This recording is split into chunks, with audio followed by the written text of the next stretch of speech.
So, Brad, I want to check in today from a marketing standpoint because I know as a lover of language, you're going to love this marketing thing. Now, you know that of the 2 mRNA vaccines in the United States, one has gotten approved by the FDA, the Pfizer vaccine, right? Right. Now, one of the things that FDA approval lets you do is kind of unique to the United States. It's weird among Western democracies. You can now market the vaccine, right? You can advertise it, you put it on radio, put it on TV. And so part of that means you also get to file a trademark, right? Oh. So Pfizer, I don't know if you know this, they have found a name for their mRNA vaccine. They call it Comirnaty, right?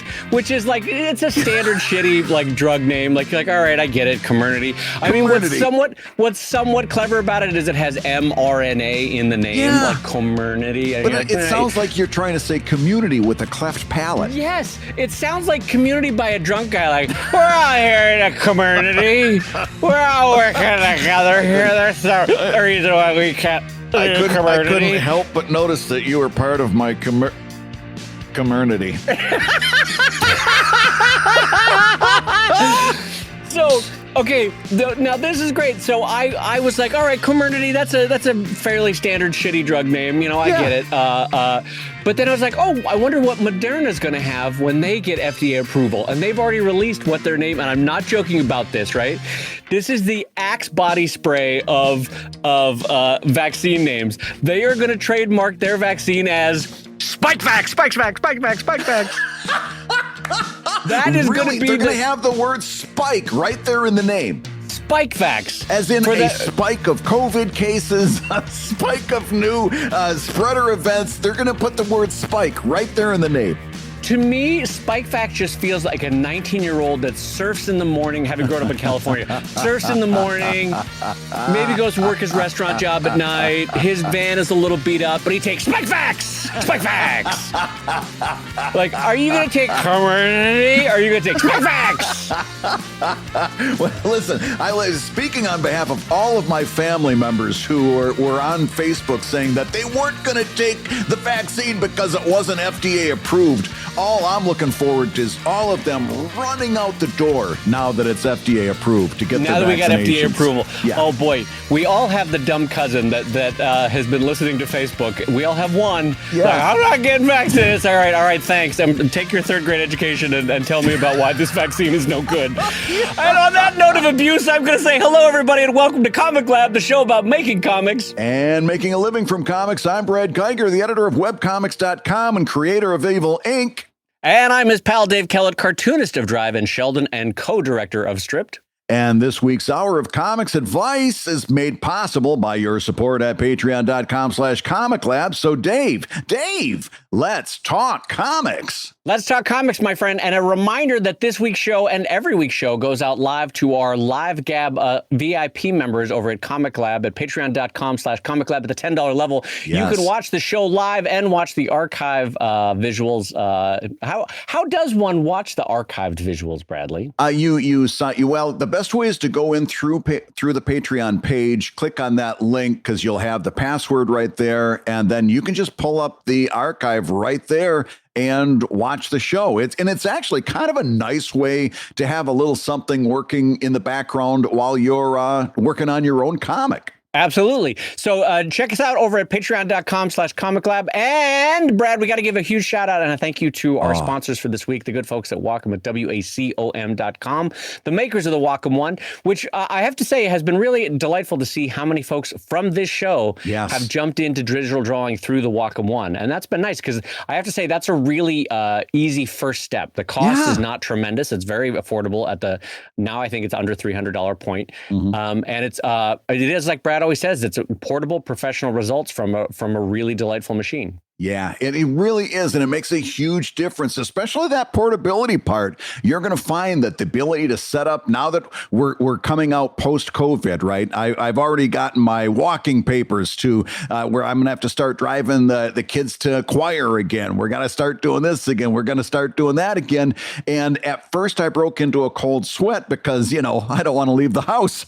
But then I remembered I've got a Wacom One. I can just go set up over there in the high school gym gym, take a little spot I know where all the outlets are, set my Wacom One up, and get a little stuff done. And even if it isn't the best possible way, that Wacom One is going to make it the best of all possible worlds. I got to tell you, when I used to work in Mattel Toys, I don't know if I ever told you this, on the non-company time, I would go out during my lunch hour and cartoon in my car. I would usually write, but every once in a while I would try to lap draw with a board.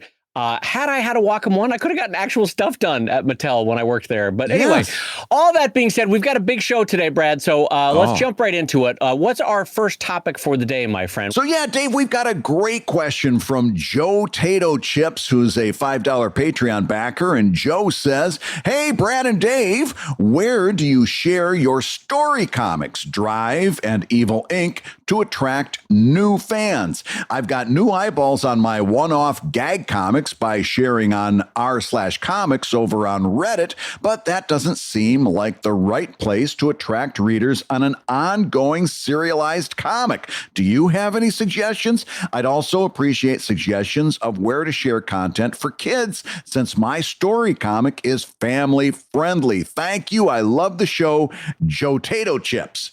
So from Joe, we're going to talk about long form comics. And Dave, what are your thoughts? What's the best way to do audience building for a long form story comic? Well, you and I are going to disagree because I know your thoughts on long form story comics, that comics are comics and you can market them all. I have a much more woe is me, the world is falling apart when it comes to long form storyline in terms of marketing and sharing and bringing that out into the world on social media platforms. I personally, Brad, think, having done both comic strips like you and long form comics like you, that I just feel that it is infinitely harder to market and share a long form story than it is a standalone gag, which sells itself, gives you everything you need to know to get in and get out, and makes itself very shareable. Long form just does not have that same easy to jump into, easy to share, all self-contained in one update kind of thing on social media. So I take the strong opinion that it is hard to share. How do you feel about it, Brad? Because I know you're going to tear me a new one, but this is where mommy and daddy disagree. It's okay. Keep going. I'm so delighted. So I sat down and wrote out an entire screed here because I'm a little bit passionate about this, and because I've been doing this kind of outreach for going back to 2007 when we did the How to Make Webcomics book. But then in 2010, I started doing webcomics.com. And that was one of the very first issues that came up. What about long form comics? And I said back then, a lot of the stuff that I'm saying here applies directly to long form comics. And the long form creators at webcomics.com hand waved me. They were like, no, you don't know what you're talking about. You're a comic strip guy. And I said, no, all this stuff applies. And then in 2016, I proved it to myself. I ended Evil Inc., the comic strip, launched Evil Inc., the graphic novel, and put myself to the test. One of the things, I'm so glad you said, woe is me, because one of the sentences I've got right here at the top is that nobody clutches onto their victimization like a long form comics creator. Holy freaking moly. Nobody, you will tell these people, you will grab them in your embrace and say, no, you've got to loosen up. It's a lot of the same stuff. You've got to open, and they want their victimization. I have to say, having exclaimed my victimization, I'm ready to be dressed down and told why I can stand strong and tall in this world. Yes. Go ahead, give me the update on how I can better market Drive online as a long-form story. Here's a few things I want to talk about. Number one, I want you to open your mind to the fact that there are no special rules for long-form comics. Okay. And that means that the past, and by the way, David, right now we are recording episode 199. right? This is it's 200th Eve. Yeah. It's our 200th Eve, Brad. Yes. And not for nothing. We haven't missed a week. And it's all because I love sitting here on Tuesday and looking over there and seeing you week after week. I got to tell you. Same is true. Yeah. Yeah. I mean, this has been nothing but an unending joy. But yeah, all of the 199 episodes that we've been talking to long form creators. They haven't been listening because we didn't say the word long form, but we've been talking to them. And all of this stuff applies to you. Trust me. So I'm going to say a few things. I want you to think about them. Number one, your outreach should start with all of the socials and all the platforms and all of the distribution sites. Okay, I do that. Okay, so well, I'm going to checklist this as we go, because you're saying that I should not be so woe is me. Keep going. Right. So that means Twitter, Facebook, Instagram, TikTok, Webtoons, Tapastic, Comixology, Drive-Thru Comics. All of those places are outreach. All those places are where you can do a certain degree of audience building. Okay. Right. It also means that all those other things that we said apply, like do a good comic, which I know that you do, Dave, because I'm a Drive reader. But also, if you're trying to build an audience, then every page you post is somebody's first ever experience with your comic. And if you don't have a strategy to grab them in that moment, you're going to lose them. Okay. And that means they don't need to understand the entire storyline, but they do need to understand that moment in the story. Right. And they need to have a satisfying outcome by the time that page or that post, and we're going to talk about the difference between a page and a post, by the time that page or that post reaches its end.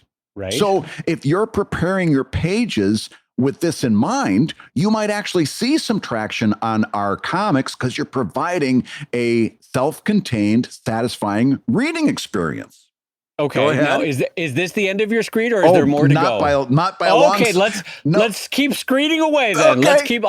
Let's ride this screed all the way to town. So here's another thing that I want you to be open to considering, and that means, what did I just say about posts and pages? What does that mean? Okay, that means rethinking about how you write your pages. For one, in other words, instead of a page being a part of a book, a page has to be either a self-contained reading experience or a part of a larger self-contained reading experience that you plan to put on social media as a post. Yep. What I'm trying to say there is, I understand that in some cases, one page can't be a self-contained, satisfying reading experience. If that's the case, you cannot post that alone on social media. Right. Maybe your post is 2 pages. I was just going to say, I have some, maybe 5 to 6 times a year, I do what I call a double tall. Yeah. Or there have been rare occasions where even a double tall wouldn't have been satisfying, so I do a triple tall. Yeah. And so yes, I know exactly what you mean. Keep going. I'm underlining your great screed so far.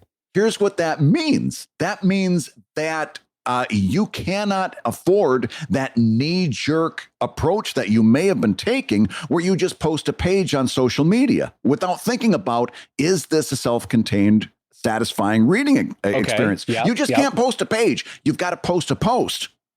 See the difference? Not a page, but a post. Okay, now here's another thing, and I think Joe Tato Chips is making a very smart indication here. And what he's saying is, I'd also appreciate the suggestions on where to share content for kids, because my comic is family friendly. And that's the right question to ask, because one of the most popular mistakes I see long form comics creators make is that they're looking for long form comics readers. Okay. And all of them, except you, they're all out there saying, where's the long form comics readers? Here's the problem with that. Those people do exist, and every last cartoonist rejoices when they cross paths, but there's not enough of them to build a career out of. And besides, let's face it, those people who are specifically walking out there looking for a long form comics to read, right? Right. They're not. There's enough of them. There's a certain number of them, but there's not enough of them to build a career off of them. In other words, going out and trying to find specifically long form comics readers is not going to build you a career. What you need to be doing is looking for people who aren't looking for you. Looking for people who didn't even know they wanted to read a long form comic before they came on to you. That's where you're going to find your career. And that outreach is happening every day on Twitter, Facebook, social, Instagram, et cetera, et cetera. Okay. What I'm saying is, I see that smile. I'm coming near the end of my screen, and then you can have the rebuttal. I want you to think about, you don't do that by focusing on the format of the comic. Long form, short form, these are all words that hold significance only for other cartoonists. The way you do this is by focusing on theme. Now, Joe's made a very good step. He's looking for kids, and that's a step in the right direction. But I want you to think one more step. You need to be focusing on theme. What's the theme of your comic? And where do those fans or the fans of that sort of entertainment tend to congregate online? In other words, stop thinking about stop thinking about yourself as a comics artist. Start thinking yourself as an entertainer. Yeah. You're not looking for comics fans. You're looking for fans. You're not looking for long form readers. You're looking for readers. You understand the difference? It's all about how you think about this. I'm not looking You got very personal there for a second, and you look right in my eyes there. You understand the difference, dummy? Hey, stupid! You get what are you picking up what I'm throwing at you? Sorry, keep going.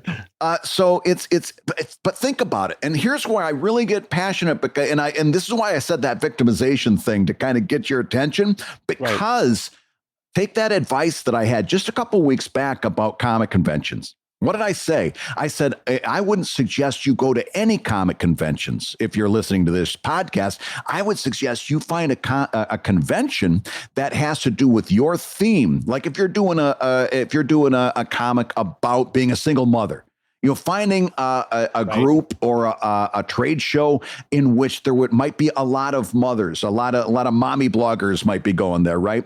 Your goal is not to find a comic convention, but to find a gathering of people that fits your theme and be the only comic on the floor.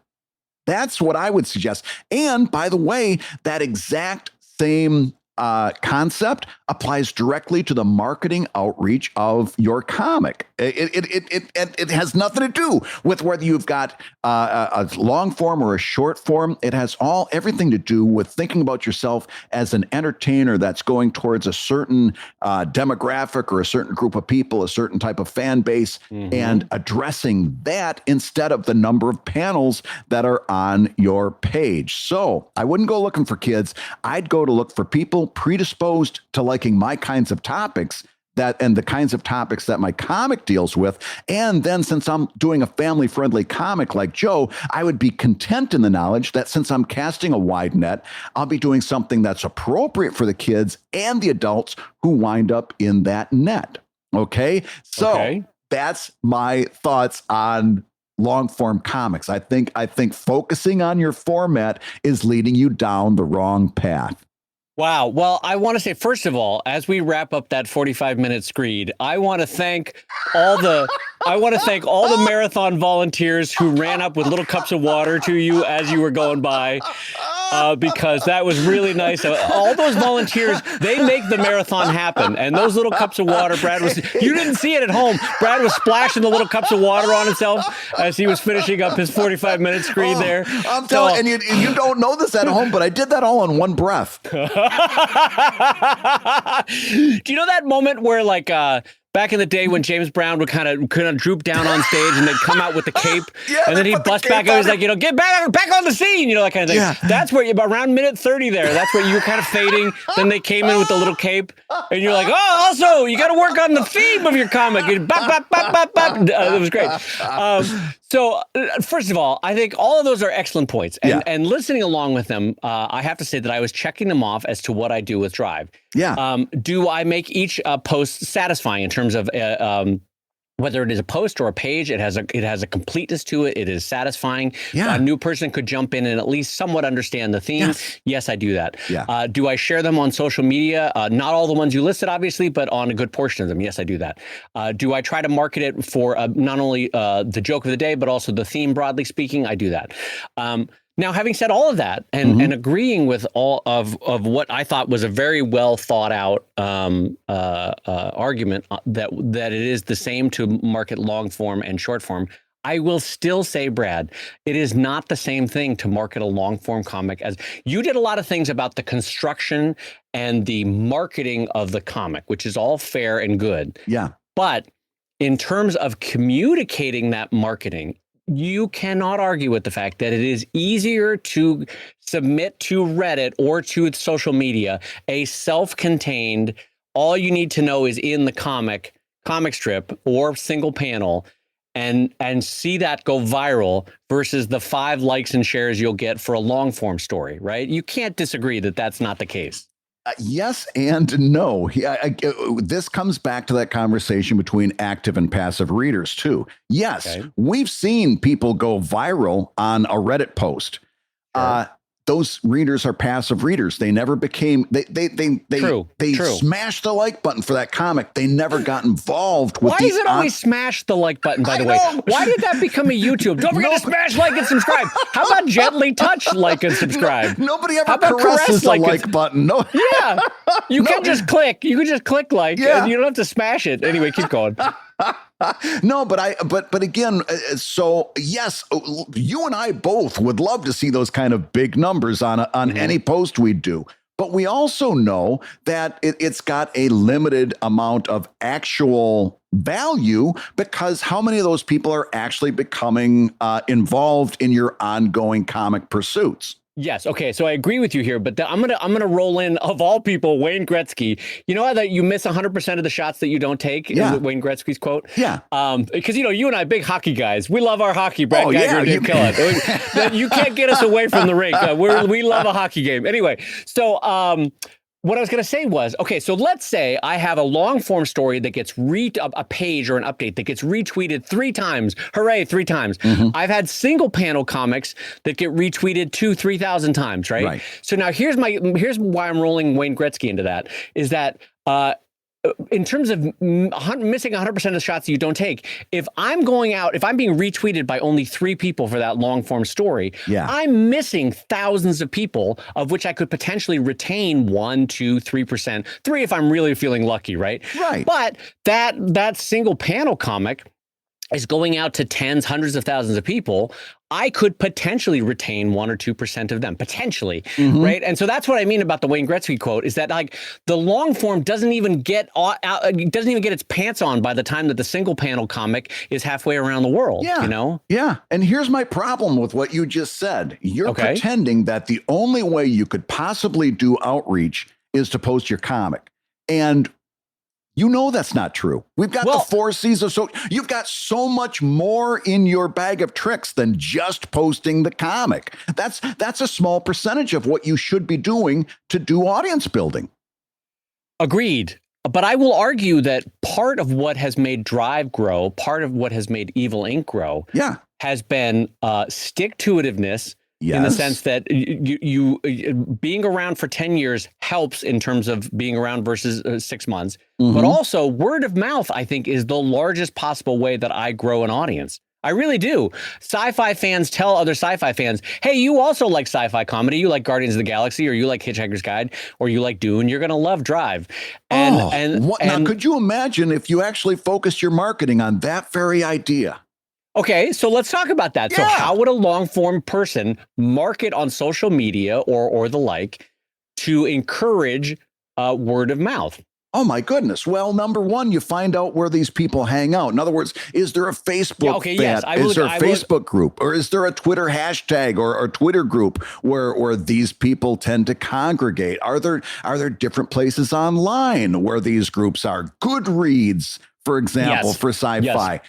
there's a lot of different places that these people would hang out. Now, your approach is going to be dependent on where that is. Goodreads, it might just be that you become a member of the community. Remember, way back in 2007, when we were doing a lot of this forum-based and message board-based kind of outreach, what was it then? It wasn't posting a comic. It was becoming a part of the community. And then eventually, after you become part of the community, it's like, oh yeah, I do this comic, whatever. Right. That kind of soft hand idea of jumping in and swimming in those waters for a while. Soft hand is a disturbing phrase. Let's not use soft hand ever again on this show. Soft pedal, soft soap. In other words, the soft touch. That's what soft I'm looking touch. for. There we go. Touch. I don't know why soft hand made me very uncomfortable. But that's one kind of outreach. In other words, the whole thing that I talked about there, which is find where these groups of people that are most likely to be your fans are and do outreach there. And again, like I've been saying, that outreach isn't necessarily limited to posting a page or a post from your comic. Well, so this is where I want to defer to you and say you are 1,000% right. Yeah. Finding a theme, a community, a subject matter, a specific angle that your long form story talks about, and bringing your comic into that community rather than just posting it on a subreddit like comics or something. I 1,000% think that's a good idea. You are 100% right. But I need you to acknowledge it's not the same. It's not the same as trying to market a short form comic. And maybe you won't. Maybe this is the hill that I'm unnecessarily dying on. You do a long form comic. You do not get the same social media shares as someone doing a short form comic. You just don't get in front of as many eyeballs as a short form comic. That's hard. So part of this is that you continue to do a short form comic, right? And I don't, right? I switch from one to another. So you see a whole lot more back and forth than I do. I very rarely do short form work, especially that I share on social media. If I do short form, it's going right to my Patreon, where it's used to bolster what I'm doing there. So I don't know that I can, in good faith, sign off on that because I really don't know that that's true. However, let me tell you this, and this may be, I don't know. I'm gonna say this, and I'm gonna get your reaction. Sitting there and insisting that it's just much more difficult for a long form creator gains you nothing. You've in other words, you've accomplished nothing with that. Right. Although you're a self of defeatism, right? What much more could you do instead if you opened up your eyes to the idea, to the potential that there's a lot more potential, there's a lot more possible out there than just deciding right now, that's it, I'm done before I started, it's just too hard. Here's what I love about you as a friend. You knew that the way to win this argument is to ultimately appeal to my optimism and my positivity. That if you made the argument of like, what are you going to do? You're going to be a negative Nancy, or are you going to get out there and do it? You know that I'm going to be like, you know what? I'm going to get out there and do it. I'm going to feel positive about this. And God damn it, if you didn't win just by appealing to my positivity and my optimism. God damn it. Now I have to go do it. Listen, I've known you for 20 years, Dave. It's been 199 Tuesdays staring right back and forth at you. I knew I had this one in the bag. You brought out the big guns at the end. Yeah. What are you going to do? You just going to give up, David, or are you going to get out there and give it your best? Oh, God damn it. I'm going to give it my best. Yeah. Well, because, I mean, conversely, if you just sit there and say, well, that's it, it's tough for long form, that closes all the doors. Yes. No, you're right. I said all of my counter arguments, knowing that I have built a big and happy and healthy audience for Drive. I mean, let me do the flip side of this. It is infinitely harder for me, I feel like, to market and bring in new readers on social media. But I will say this, because I do everything else that you described in your screed, in terms of satisfying updates, in terms of making a post complete, in terms of making a thematic comic that reaches to a very specific audience, all of that sort of stuff. Because I do all of that. My audience for Drive is much more intensively devoted than Sheldon's audience. Even though Sheldon's audience is much larger, Drive brings in more devotion, brings in more commentary, brings in more community building, brings in way more money, and brings in a bigger response when the people get to a sketch or something at a convention, right? But doesn't that tell you that doing it that way works? I mean, yes, is what I'm telling you. God damn it, I'm trying to tell you you win. Just take the win, Brad. Take the win. I'm telling you, you've won. Why do you have to make me say it out loud? Because I just realized it just a minute ago, and I was like, wait a minute, he's agreeing with me. I am in this set, but I am saying you can't let go of that victimization, can you? No, it's not victimization. It's not victimization. I'm just saying I know that once I hook people into Drive, it is a damn good story. And it's really a wonderful marriage of adventure and a long form storytelling and individual character moments that are funny and heartfelt and joy filled, right? And I know that if I get someone to Drive, I can hook them, right? But I'm just saying out loud, it is harder to get someone to go to Drive than it is for me to get someone to go to Sheldon. Now, I can get someone to go to Sheldon much easier, much easier. The social media spread is much farther and wider, but it's harder for them to feel devoted to standalone comics or to a short form comic than it is to Drive. That's what I'm saying to you. No, I agree with that 100%. Yes, it is difficult. Harder or not as hard. Now we're mincing hairs, but hard. It's all hard. But the payoffs, I want to underline that because I found the same thing. The payoffs, once you do get that reader into a long form comic, the payoffs are substantial. Substantial. And there's, I don't know if this is the right word, but they're steadier. You know what I mean? There's kind of a slow and steady growth that's always going. You know, like no one ever really drops off from a long form story unless you've screwed the pooch. You know, if you're continuing to tell a good story, people will stick with it. And I do find that a lot of the new people that come in are word of mouth. Like, you know, my sister-in-law has been telling me for months that I should try Drive, and I finally jumped in. And hot damn, she was right. This is exactly my kind of story. So that's what Brad gets back to in terms of satisfying updates, consistent posting schedule, consistent quality, appealing to a theme. I mean, you're right about all of that. I'm just expressing that I wish it was easier to get more people to dip that toe, because once they dip that toe, I know that I can get them to dive into the waters of Drive, that kind of thing. No, I agree with you 100%. Also, I'm realizing I'm gesticulating a lot in this show, by the way. Have you noticed how much I'm gesticulating? I'm gesticulating all over the place. I feel like this is what happens by me hanging out with my Cuban in-laws too much. Is I'm all over the and drinking a lot of coffee this morning, I guess. I'm gesticulating all over the screen. Sorry about that. All right. Hey, if you're listening while you work, take a minute to stand and stretch. And while you're doing that, we're going to tell you why you should join us on Patreon. When you do, you're going to get hours and hours of podcasts that we recorded just for backers. And exclusive Patreon posts that go even deeper on ComicLab topics. And access to our exclusive Discord server, which is a thriving community of professional cartoonists. So you can support the show you love and get tons of actionable resources for your own cartooning. And listen, if you can't swing a pledge this month, we get it. No worries. Yeah, listen, you can still support the show by rating us wherever you get your podcasts. Just leave a 5-star review and a few kind words. That, along with mentions on social media, is incredibly helpful. Now, everybody, let's talk comics. So, Brad, we've got a bit of an update for everybody today in terms of a previous guest, Rob Salkowitz, who we had on the show to talk about how in the same year that Kickstarter's comic-specific funding had gone up 25%, if everybody remembers, we had Rob Salkowitz on the show who was talking about how he viewed that as an artisanal success for comics and that only true professional comics could be found in comic book shops. And we, of course, then took that whole diatribe for the next follow-up show to talk about how is it artisanal success if I've had a career doing this for 13 years now and I have an employee, that's artisanal?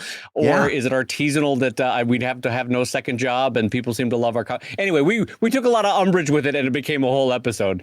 And Brad, you have a fun update for us on that whole angle now. Well, yeah. And by the way, if you want to go back and listen, those were episodes 53 and 54, respectively. 53, Salkowitz came on the show and also talking about how comic book shops were going out of business at an alarming rate, even though they were the only place you could find professional, quote unquote, work.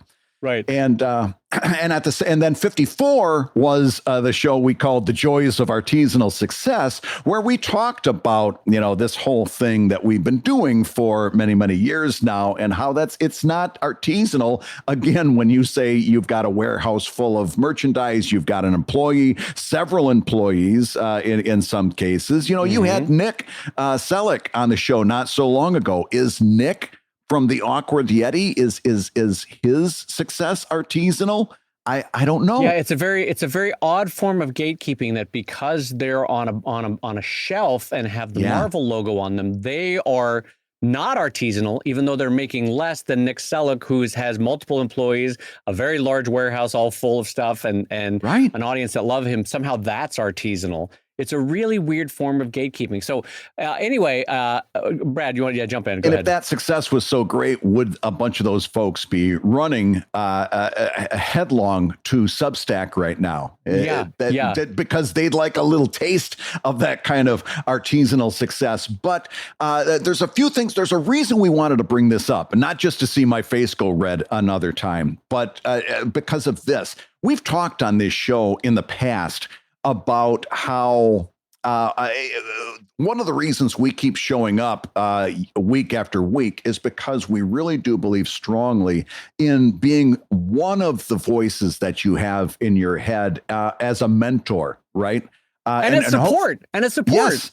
Yeah. Because, well, Lord knows we did not have that coming up. So keep going. Yeah. That's exactly right. And certainly not your only mentors, but one of the many voices of an older generation, perhaps, that you can have saying, hey, let me tell you a little bit about this. I've been down this road. I'd like you to know about it. That's exactly why we're bringing this up now, not to go through and rehash all of that stuff that he said, like calling webtoons substandard fan created content mostly, and did a lot of denigrating comments about that being for, young girls, and those clicks somehow didn't add up. Yeah, it really was. It was highly gendered, wasn't it? When somebody tells you who they are, believe them. That's what I'm going to tell you about that. But here's the deal.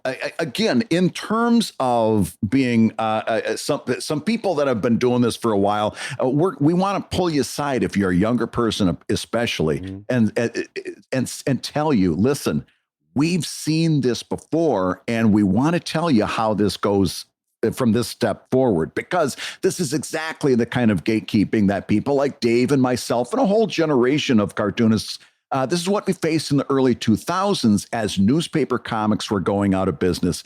And there was a lot of gatekeeping on us back then. There was phrases like, well, they're not real cartoonists. They were just T-shirt salespeople. Right? We weren't cartoonists. In fact, if you're a younger person, you may not realize that for several years, if your career was being made in webcomics, you were not allowed to join the National Cartoonist Society, the NCS. We weren't allowed. We could not do. Not even considered. Okay, so this kind of gatekeeping is something we are very familiar with, and we need to have a talk about that because it's a little bit dangerous. Number one, the only power that these gatekeepers and gatekeeper adjacent people like Salkowitz, the only power they can have is if you listen to them and if you let them, give them any headspace. Yep. If you let them into your head, then they have power. But the real power is being built between you and your readers. The real power is being built right now as quality keeps popping up in the weirdest places, and it happens not to be in your comic shop. It happens not to be at Marvel or DC. But they can't stop it. it. It keeps popping up. And that includes your work too, if you're listening at home. And you cannot let people like this get into your head. Now, here's another thing that I want to say about that whole thing. Salkowitz used the term substandard fan created content. And I started thinking about that. And unless your name is Jack Kirby or Steve Ditko or Stan Lee, almost all of comics history is fan created content. Yeah. Okay. Yeah. And stop and think about this when I'm telling you. I got into comics. Brad Geiger got into comics because I wanted to be Burke Breathed, right? Scott Kurtz got into comics because he wanted to be Jim Davis. Dave Kellett got into comics because he wanted to be Brad Geiger. All of us wanted to be somebody. All of us came into comics as fans. I will say, by the way, but not letting that pass under the bridge, I will say that's true because as a cartoonist that was 20, 25 years my senior, I looked up to you. I thought, this old man seems to really have it together. Someday when I'm his age, I want to be as good a cartoonist. And I was young and spry and healthy, and I was thinking, this old guy, he's still got it together. So yes, I will second that remark. Yes. You were young and spry. What happened? Oh, got me. You got me. You got a real squeal out of me on that one. Dave, I'm telling you, I've been holding on to that line for a week. I've just been like a long form cartoonist with victimhood. I've just been holding on to it, and I can't tell you how. But seriously, jokes aside. We all came into comics as fans. Yes. And by the way, when you look at any of our early work, it was substandard compared to the work we're doing now. Right. To try to put somebody down with a phrase like that is egregious, quite frankly. And you can't take it from a couple of people who are both very similar in age, who have been doing this for a long time. Don't let them get into your head. You get back to the drawing board and do your stuff. Don't let anyone tell you that you're substandard. Don't let them make you feel bad because you came into comics as a fan. We all came into comics as a fan. Shame on that person for saying that, but don't you let them into your head. Right. That quote that always gets misappropriated to Gandhi of, the first they ignore you, then they laugh at you, and then they fight you, and then you win. And that was very much the case of what happened to us in the early 2000s with newspaper cartoonists. Yeah. First they ignored us.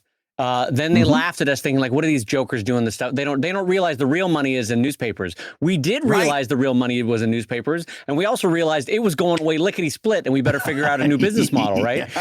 And then they fought you. And we had about 3 or 4, maybe 5 years where they genuinely fought us online about like, why are you guys doing this? This is stupid. This is dumb. You're ruining the business. We're not ruining the business. The reading taste of the public moving digital is what's ruining the business, right? And then you win, and that's what happens. How often do we have that print versus digital argument anymore, Brad? Not at all, because there's very few careers in print. Because what's the point? Yeah, what's the point? Okay, okay, let's keep arguing, And so, unfortunately, the same thing is now about to start happening with the same DC Marvel crowd. And for whatever reason, I think because it tends to be long formish, they're aiming it at kind of a webtoons crowd, if you know what I mean. Like it tends to be DC and Marvel versus webtoons. And here's what I say as a not huge webtoons reader. I will say the arguments tend to be youth-based or gender-based or orientation-based. And it's always like, no. I don't think you realize comics are super welcoming to different voices telling different kinds of stories. And the fact that you don't like it doesn't mean that it's not an incredibly valid form of comics. And also, by the way, these people have 40 times the audience you will ever have in your Marvel or DC title. So it's the argument is repeating itself. And here's what's going to happen. Webtoons is going to win. Webtoons is going to have the Netflix shows, and they're going to have it's already starting to happen with like lore and all and that kind of thing. So keep going, Brad. What were you going to say? Dave makes a really good point, and you need to be prepared for this as well. this will get meaner. It will get as meaner, the years go on in the next couple of years. This is going to get vicious because again, Dave and I have seen this. We've been down this road. It's going to get meaner. The insults are going to get nastier, and there is going to be some real knockdown dragouts over this as those gatekeepers and the people who want to hold on to the way things used to be for whatever reason. Right. As they get more and more panicked, as they see it slipping away, it's going to get meaner. Be prepared for that. Be prepared for that. It's absolutely coming. Yeah. But history is going to bear out, and you're going to see on the other end, it's frankly much better for everybody. Again, going back to that Substack story, this all ends up with a rising tide that's going to lift all of the boats. And all these people who are upset and mean and nasty because they see something going away really can't appreciate. And I'm an optimist. I think they're going to come around.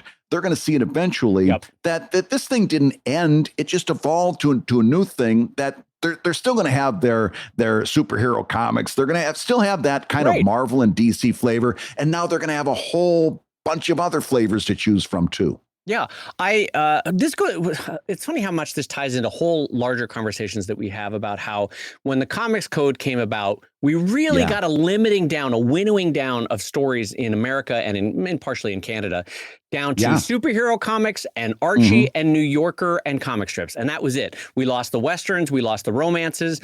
Well, you look at webtoons.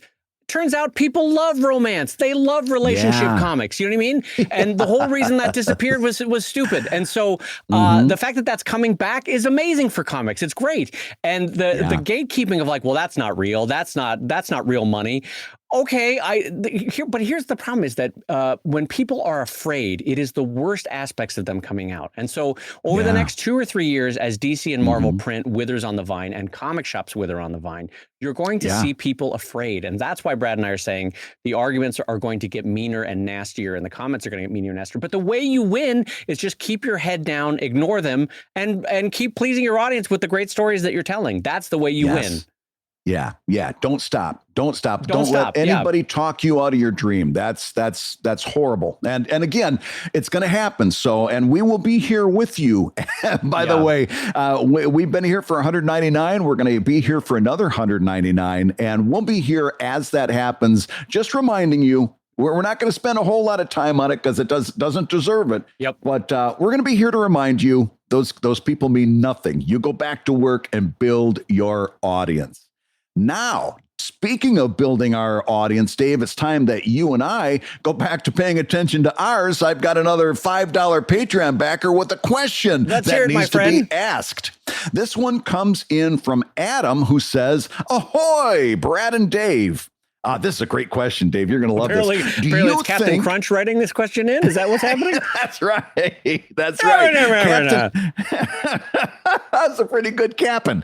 Adam says, do you think that the discoverability in Kickstarter's ecosystem is strong enough to release a graphic novel without a social media presence? I'm looking to spend my marketing energy in more productive ways rather than fighting social media algorithms.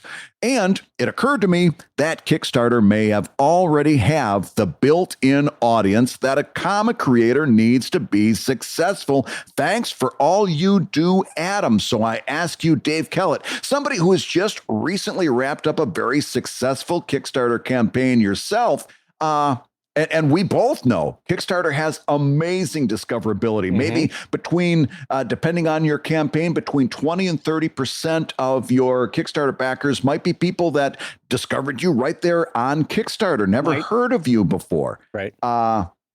Dave, would you ever try to do this with no social media at all? I say this with absolute love in my heart that I think this is a really bad path to try to walk down where you rely on Kickstarters. I mean, let's paint the picture. So I don't have the numbers in front of me, but Kickstarter's user base, and by user base, I mean people that have backed some Kickstarter project in the past. Their credit card is now stored on Kickstarter's system.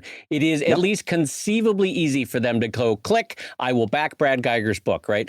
I think that user base now, Brad, is safely in the tens of millions, is it not? I'm pretty sure. But yeah, I'm sure I think we can safely assume that it is. I like our fact-based show. I think we can safely assume that the number that I threw out is correct. But what I'm getting at is, so you're in your mind going, well, okay, Kickstarter. Well, go ahead. What's the number? I just looked it up. As of according to Statistica.com, as of July 2021, close to 20 million people had pledged their monetary support. Okay, yeah, 20 million people. So you're in there going, if I could even snag 1% of that audience, 200,000 people, if I could even snag a fraction of that, I've got tens of thousands of people, right?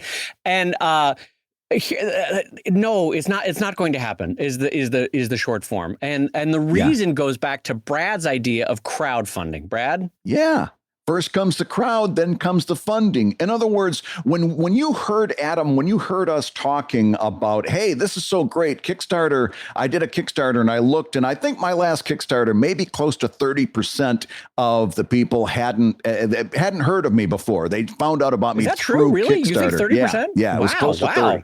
All right. Yeah. But that still means I had to bring 70%. Yeah. I couldn't have done it just with the 30. And 30% is pretty healthy for your garden variety web cartoonist. That might be between 10 and 20. And I think 30 is the upper reaches. You're still responsible for 70. Then you heard Dave a couple episodes ago saying that Kickstarter is solid evidence that it's really hard with a day by day. You heard everything that Dave was doing for outreach, most or all of which, well, not all of which, but most of which was social media. And this was banging the drum repeatedly. Then he had stretch goals that were done for a special strategy of just having more social media juice. Then he had a strategy of launching this thing on Patreon to kickstart the Kickstarter algorithm. He had a whole show where he was talking about all of this stuff. And then there were people on the last day that said, oh, I'm just finding out about this. How do I jump in? Now you're going to take all of that and get rid of it and try to do it just on Kickstarter alone. I will tell you that it's not impossible.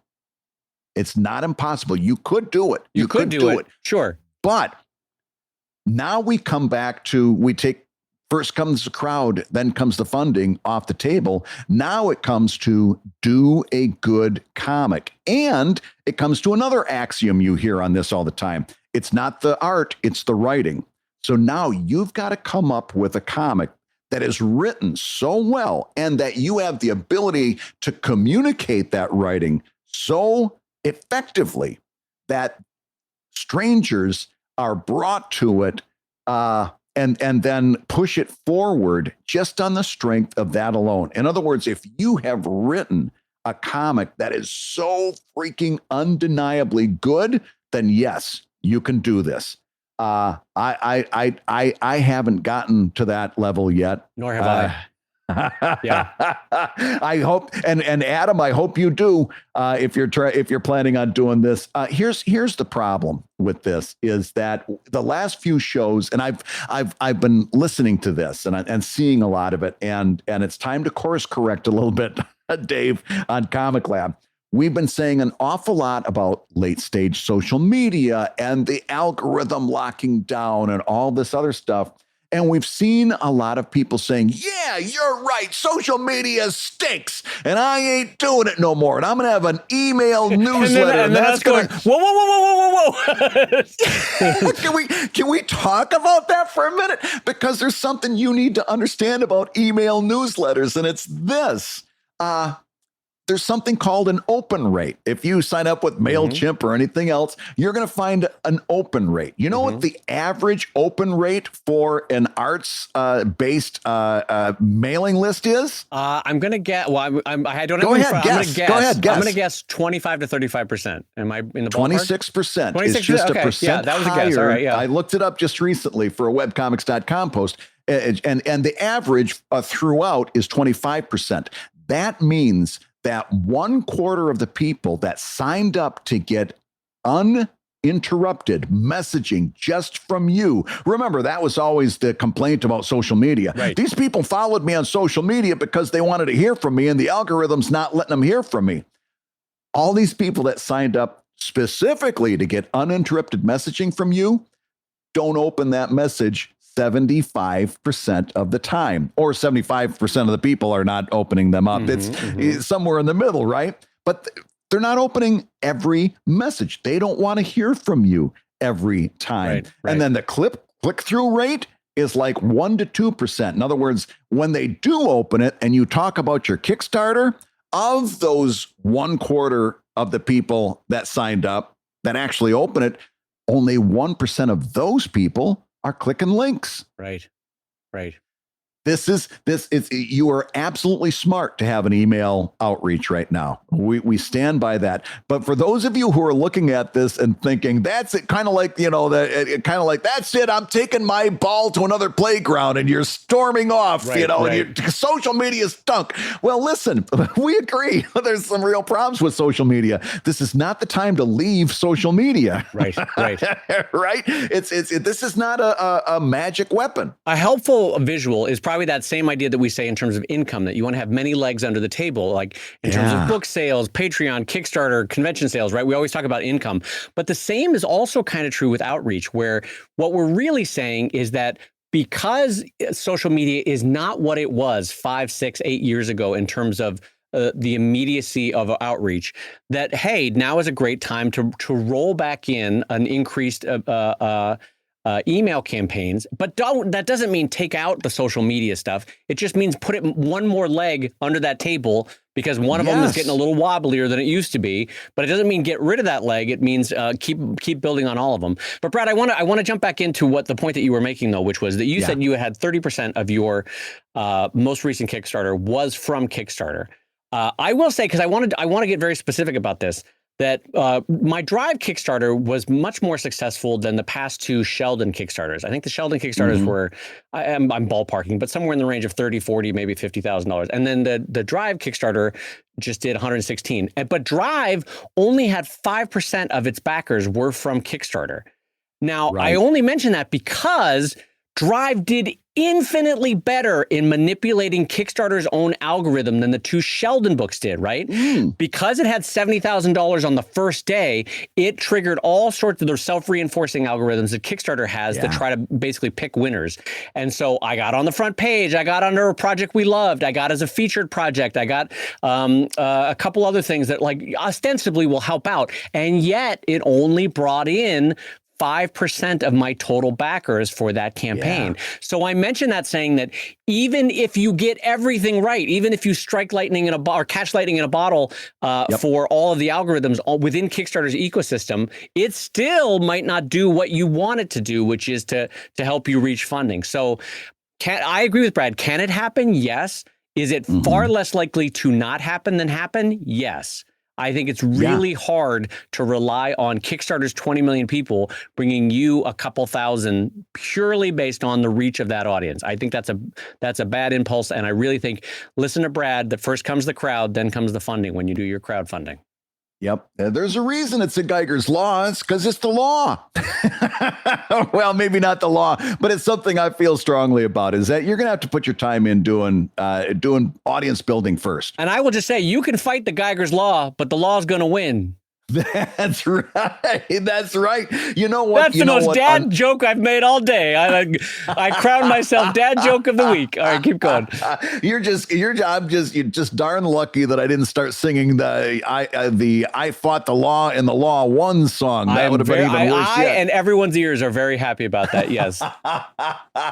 Well, you know what? The other law that we've got to fight is the law of Father Time, because ours have run out yet again. And that means that you've been listening to Comic Lab, the show about making comics and making a living from comics. Your hosts have been my friend Brad Geiger, the editor of webcomics.com and the creator of Evil Inc. at evil-comic.com. And my good friend Dave Kellett, the co-director of the comics documentary Stripped and the cartoonist of Sheldon at sheldoncomics.com and the long-form story comic Drive at drivecomic.com. And of course, our sponsors for today, the good folks at Wacom at wacom.com, makers of the Wacom One. And of course, this show and all of our shows go out live at the time of recording to our live Gab audience over at patreon.com/ComicLab. So please join us over there. The Comic Lab theme song is used with permission from Andy Creighton at theworldrecord.net. And this episode was edited by Matt Woodard of Woodsong Productions over at www.woodsong.media. If you love Comic Lab, you can rate and review the show on Apple Podcasts, and you may hear your review featured on a future episode. Like this one comes in from That Sean, who says, hilariously informative. If you want to know the ins and outs of running a small business, and especially if you want to make comics, Brad and Dave have a combined 40 years of pioneering the medium of comics in the 21st century. And given our age difference, I should point out that means that Brad has 35 years of comics making, and I only have 5. Brad, my infinite senior on the show, as we've learned from this week's episode. And so I'll say Comic Lab is made possible by your support on patreon.com/ComicLab, and we appreciate that support so much. So we'll go ahead and say it twice, patreon.com/ComicLab.